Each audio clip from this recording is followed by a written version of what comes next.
Hi, this is Sean, and this is Walking in Wisdom. Today is July the 19th.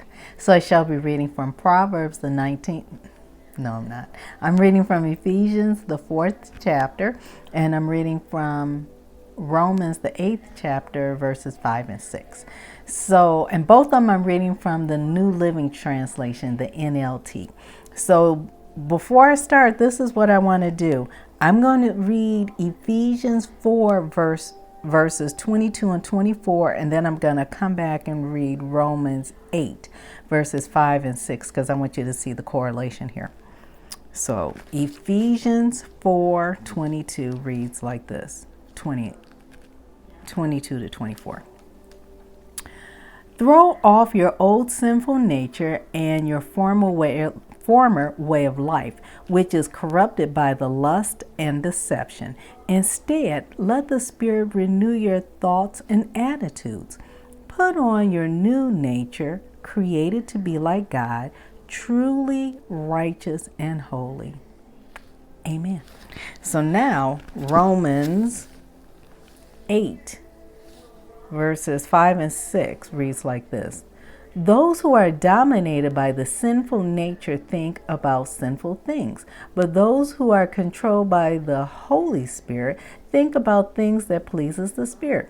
So, letting your sinful nature control your mind leads to death, but letting the Spirit control your mind leads to life and peace. Amen. So I just wanted to read that correlation. So now what I'm going to do is read all of chapter 4. And know when you're reading your Bible, when you're studying your word, if there's a reference in your Bible, go to that reference and see what it is. See how it correlates, how it matches up. And let the Spirit speak to you. He'll give you inside information on what's really being said. He'll reveal all things. He's a revelator. He reveals all truths to us. So, chapter 4 reads as this. The title of this section is called Unity in the Body of Christ. Therefore, I, a prisoner for serving the Lord, beg you to lead a life worthy of your calling. For you have been called by God. Always be humble and gentle. Be patient with each other, making allowances for each other's faults because of your love. Make every effort to keep yourself united in the Spirit, binding yourself together with peace. For there is one body, one Spirit, just as you have been called to one glorious hope for the future. There is one Lord, one faith, one baptism, and one God and Father who is over all and in all and living through all. However, He has given each one of us a special gift through the generosity of Christ. That is why the scripture says, when He ascended to the heights, He led a crowd of captives. He gave gifts to His people. Notice that it says He ascended. This clearly means that Christ also descended to the lowly world. And the same one who descended is the one who ascended higher than all the heavens, so that He might fill the entire universe with Himself. Now, these are the gifts Christ gave to the church: the apostle, the prophet, the evangelist, the pastors, and teachers. And their responsibility is to equip God's people to do His work and build up the church, the body of Christ.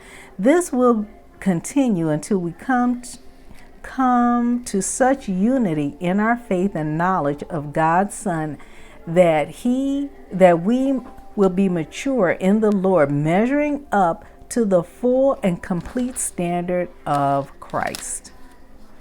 Then we will no longer be immature like children. We won't be tossed and blown about by every wind of new teaching. We will not be influenced when people try to trick us with lies so clever they sound like the truth. Instead, we will speak the truth in love, growing in every way more and more like Christ, who is the head of the body, the church. He makes the whole body fit together perfectly. As each part does its own special work, it helps the other parts to grow so that the whole body is healthy and growing and full of love. This section is called Living as Children of Light. With the Lord's authority, I say this: live no longer as the Gentiles do, for they are hopelessly confused. Their minds are full of darkness. They wander far from the life God gives because they have closed their minds and hardened their hearts against Him. They have no sense of shame. They live for lustful pleasure and eagerly practice every kind of impurity. But that isn't what you learned about Christ. Since you have heard about Jesus and have learned the truth that comes from Him, throw off your old sinful nature and your former way of life, which is corrupted by the lust and deception. Instead, let the Spirit renew your thoughts and attitudes. Put on the new nature created to be like God, truly righteous and holy. So stop telling lies. Let us tell our neighbors the truth, for we are all parts of the same body. And don't sin by letting anger control you. Don't let the sun go down while you're still angry, for anger gives a foothold to the devil. If you are a thief, quit stealing. Instead, use your hands for good work and give generously to others in need. Don't use foul or abusive language. Let everything you say be good and helpful, so your words will be an encouragement to those who hear them. And do not bring sorrow to God's Holy Spirit by the way you live. Remember, He has identified you as His own, guaranteeing that you will be saved by the day of redemption, on the day of redemption. Get rid of all bitterness, rage, anger, harsh words, slander, as well as all types of evil behavior. Instead, be kind to each other, tender-hearted, forgiving one another, just as God, through Christ, has forgiven you. Amen. Amen. I know that's a mouthful, but you know what? It's all good. Amen. So here are my notes. The oneness of all believers. Amen. So I broke it down, or it's broken down like this. Believers are one in body, spirit, hope, Lord, faith, baptism, God. So then it says our unity is experienced in. Okay, so let me break it down like this. Okay, so our body, that's the fellowship of believers, the church. The spirit, that's the Holy Spirit who activates the fellowship. The hope, that's the glorious future to which we are called. The Lord, Christ, to whom we belong. Faith, our singular commitment to Christ. Baptism, the sign of entry into the church. God, who is our Father, hallelujah, who keeps us for eternity. So this footnote says, too often believers are separated because of minor differences of doctrine, but Paul shows us, we believers have this unity of spirit. Petty differences should never be allowed to dissolve that unity. Amen. So the key verse in chapter 4, it says, key verse in chapter 4 is verses 4 and 6. For there is one body, one spirit, just as you have been called to one glorious hope for the future. There is one Lord, one faith, one baptism, one God, and one Father who is over all and in all, living through all. Amen. That sums up chapter 4. Know who you are in Christ. Hallelujah. We have been bought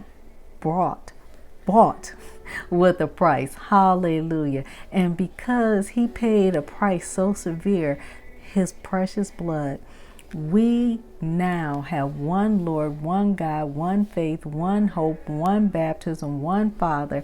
Hallelujah. He's living in us right now.